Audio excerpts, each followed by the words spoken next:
Hello YouTube, this is Morgan Airspeed Prime here with my next The Dragon Prince review. This one's going to be for episodes 7, 8 and 9. And I suppose just reacting to the ending of like The Dragon Prince as we know it right now. I thought it was a nice enough ending, but like for sure it felt like a half season. It definitely didn't feel like a complete story by any means. There's obviously more to come. I think the cliffhanger of basically like, oh yeah, the plot we set up in like the middle of the season of like Soren and Claudia tracking them is happening. It was a really weird like ending note of like, okay, I get it. You ending on the note of like the dragon hatching was nice, and then they're being tracked, so kind of break up the happy moment. It just felt a little unsatisfying not knowing what's next for the show. In that I don't think a season 2 has been confirmed. I clearly there is more like planned, but like is season 2 like confirmed to happen? I'm not sure. Because if it's a case where like this is all they've produced and they're waiting to see how it does before they even get more episodes, we could be waiting a very long time for the next kind of batch of episodes, and I think that's the last thing that the show needs. I thought that the 9 episodes here sold me that like this is a show I want to watch. The problem was that like you end it just as you like need more, and it doesn't seem like there is that just yet. Now I assume it's going to be popular enough to where they more or less have to continue, and it'll get confirmed for, I assume, probably a full run once they realize how popular it is. I've seen nothing but praise so far for the show, with the same caveat that basically I have, that look, the animation isn't perfect, and the nature of how they've chose to kind of like end or end on a kind of middle note, which is I think the last thing is sort of needed. They're the only real criticisms that I've seen. Most of the characters who they're trying to develop, I think, are working well. The world building, they didn't do a ton of it so far, but what here is actually quite nice. And yeah, the characters are strong, and that's for me the biggest strength that is needed in the show. So that would be my only worry with the end of the season, is just that where's the follow-up to this? This was a strong start. What's next? Given that it's like, this is a cliffhanger that kind of I feel needs an immediate like, this doesn't need a big break. This needs a small break, and to come back with another 9 episodes and continue on, because it felt like they gave us like a third of a story here. It didn't even feel like half. It felt like they gave us like a third of a story or so, even less than that, and that it wasn't really a full season's worth of content. So it's definitely a weird stopping point for me, given that like the scope of the show is pretty big when you start off, and then they decide to actually tell a relatively small story, but it's obviously going to get bigger. So in that sense, it was kind of like a little mixed. But anyway, let's get into it. Episode 7 was fun because obviously they just went to this town. They wanted to find a way to get the kind of assassins band off Rayla. I love the way they introduced that type of sword. I think they'd hinted at it in a previous episode, the kind of sun elves, that they can forge weapons. Well, they mentioned it here, that they can forge weapons that basically maintain the heat from when they were being forged for hundreds of years afterwards. So just this dagger that's glowing, that can cut through steel, but it's still solid itself.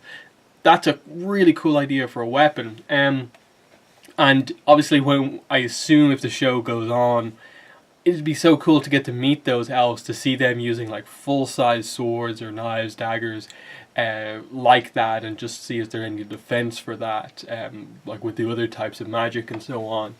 It didn't work in that it took the dragon at the end biting it to kind of take it off. So suggesting that like dragons have this kind of thing where like as inherently the most magical, I suppose, being or something like that, they can just like rip through other magic, I suppose is the intent. but that didn't work. And yeah, it took the dragon to do it, which was interesting. The story, I suppose, as we went through the last 3 episodes of kind of learning about this little girl and this kind of wolf who she found kind of hurt by a trap, brought it up the mountain to, try something to help it out. And from their perspective, meeting this legendary healer who grew its leg back after it had to be amputated, and the wolf grew up to be exceptionally strong, and there's this bond between the two of them. That was I thought a really nice story that had a nice emotion to it, but also gave the main characters kind of hope in that, oh, this is a way to sort of fix what's wrong with the egg, to go to this healer, and potentially that would also help Rayla. In the end, it ends up being a kind of illusion kind of magic elf, and the wolf never got its leg grown back. It was just a illusion charm that made it look and feel like it had a leg, but it never actually did. But it got it through, I suppose, those early stages of life to where it would be accepted and was allowed to grow, and now it doesn't need it anymore because it is fully grown and capable. And then just resolving everything with the idea of okay, the dragon, the way we're going to fix it is that it needs to hatch now or it will die. But storm dragons can only hatch in the middle of a storm, use the primal seed thing that they have, and he just smashes it. And it releases this, I suppose, the way they described it was that it was the essence, the pure essence of that form of magic. So it was the pure essence of wind magic, so of course that would be a storm compressed into something with lightning and wind, and it hatches. And we get this dragon, oh god, the name, what was the name? The name was a weird one. It was it wasn't Asmodeus, it was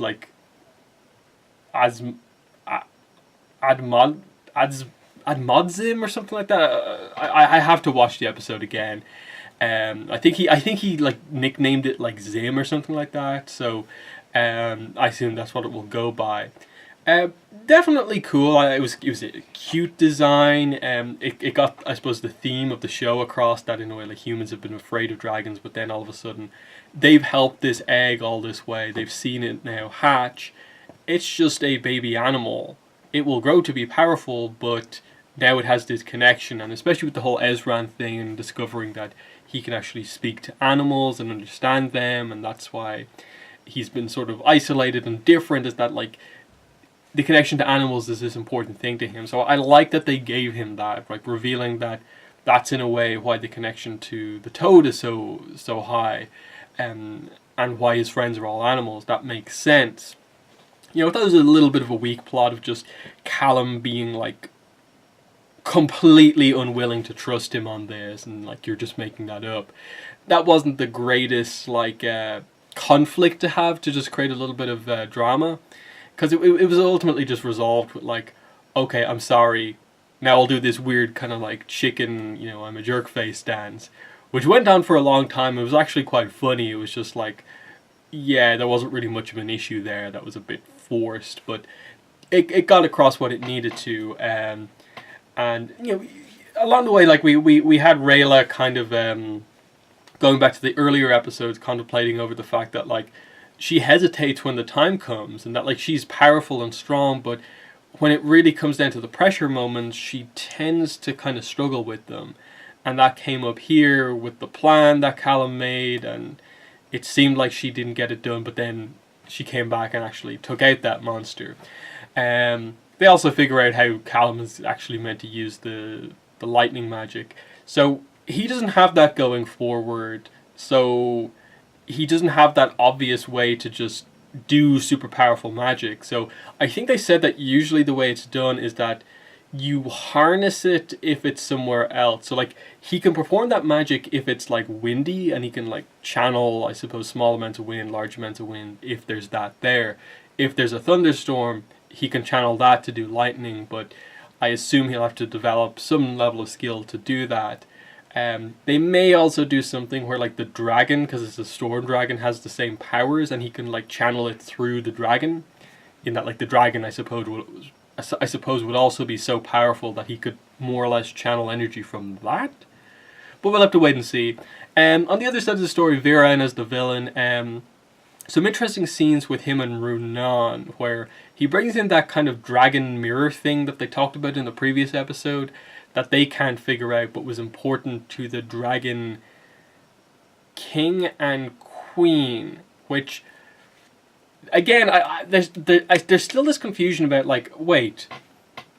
So they killed the dragon king, who was that giant thunder thing. Did the dragon have this small mirror? But then there's still the unexplained thing of, like, there were people who were wearing the kind of dragon armor type stuff. So, like, is there some sense of, like, that they can transform into humans or have some form of human form? I'm a little confused here with what exactly we're going to take away. Just because, like, if this is something they kept by their, like... And they specifically said it, didn't they? Like, the Dragon King and Queen kept it by their bedside. But what's the bed of that giant dragon? So there's some weirdness going on there that we haven't got explained properly. Maybe I'm misinterpreting that and they kind of specified, but it was a little confusing to me, the nature of what they were trying to do there. But anyway, Runan seemed like he was unwilling to help him completely. This seemed to change things. This artifact being there and whatever he potentially saw was a problem. In the end, he just sucked the life force out of Runan and it changed Viren. So he's obviously getting more powerful as he kind of sucks up more and more powerful things. This is him being corrupted completely by dark magic. And we'll have to see exactly how things go. He's going to continue to scheme to get the power that he wants and will continue to go on. As for Soren and Claudia, they also had some nice interactions on their little bit of a journey. Again, it did feel a bit weird that they've been on this journey since, like, episode 6, and it felt like they really drew that out. The whole idea of just they're doing a tracking spell, and it takes like nearly 4 episodes to make that happen. I think over the course of that journey, what it got across is that they're not inherently villainous characters, even though they're sort of working for the main villain. Because it's their father, they sort of trust him to a degree, and they're just going to go along with this because I suppose they've grew up learning that they're meant to hate elves, this is the way things are, we're part of the human empire, and we don't like the other side. I think things will change once they see that a dragon has been born. It's not the monster that they think it is. Like, humans and elves are working together. Their father is the one really at fault. It might take a while. One of them may switch over before the other, but that's the impression that I'm getting out of both of them. Just because, like, to see them making those kind of goofy jokes at each other about the mountain and so on, and them both laughing at what each other are, others, like, terrible attempt at making jokes. I struggle to see them as full-on villains. Not to say that you can't have the villains joke around, but just there's a clear, I think, difference between those two and Viren. So that'll be interesting to see where they go. But I think that's most of what I want to talk about here with the ending of Dragon Prince. In the end, I think there's not a ton to discuss, like, over the course of the episodes. I need to watch it again, of course. But because it is such a small amount of episodes, it definitely feels like more of an introduction. Like, you get a basic idea of how the world works, the different types of magic, a basic introduction to the human elf/dragon conflict, mainly an introduction to the characters. I think that's probably the most successful thing here. You connect with Rayla, Callum, and Ezran completely. And then the other characters are doing some pretty nice stuff in the background as well. I suppose now that I remember it, it still was kind of weird that they still didn't get the reveal that their father was killed. And it's little things like that just make it feel like, yeah, nothing has been said about more beyond these 9 episodes. And it's making me more lean towards the fact of, like, 9 wasn't enough. Like, why wasn't this 12 or 13? Why wasn't it 20? Or more. 9 is such an odd number because it doesn't feel like there's really any resolution at the end here. Like, I get there's a significance of the dragon being hatched, but like it's not in the grand scheme of like where the plot was going. Like, yes, that's a notable moment, but like there's still so much more to come. So I hope they announce season 2 fairly quickly. I think they've confirmed that there is going to be merch, which makes me believe that they are committing to this, and they're pretty confident just from the get-go that it will be a success. They're probably just waiting to see initial numbers or something like that. But I'll keep my eye out to see how they do on that. In terms of other videos, you may see another, like, kind of like, once I rewatch the whole series, like a video where I just talk about the whole season, maybe some things I missed out on, some little hints and things here and there. You might also see a podcast review. I need to kind of discuss that with Greg and see if we want to actually review it. But yeah, like, I'd say, like, I'm in. If they're doing more of this, I'm in. I'll be reviewing this on my channel. It's just that, like, specifically these 9 episodes, I don't think there's that much to say beyond what I've said in these reviews just yet. I feel they've stopped short of, like, properly giving you everything you need to start, like, tons of speculation, but it's a nice enough start. So yeah, as I said, outside of just the odd stopping point and the continued, you know, animation kind of being like, okay, then it is a bit sloppy or stilted at times, like the frame rate isn't great. That continues to come up. It still happens every so often, and it seems to be very specific type of scenes where it's like, in action, it's actually fairly okay. Effects work fine. It's just certain, like, shots, distances for characters really emphasizes how kind of stilted the animation at times is with the frame rate problem. But yeah, that's my thoughts on the last 3 episodes of The Dragon Prince for now. In the comments, let me know what your thoughts are. Let me know if you know anything about the future of the show. But what were your thoughts on The Dragon Prince after the first 9 episodes? But yeah, that's been the video. Thanks for watching, and bye.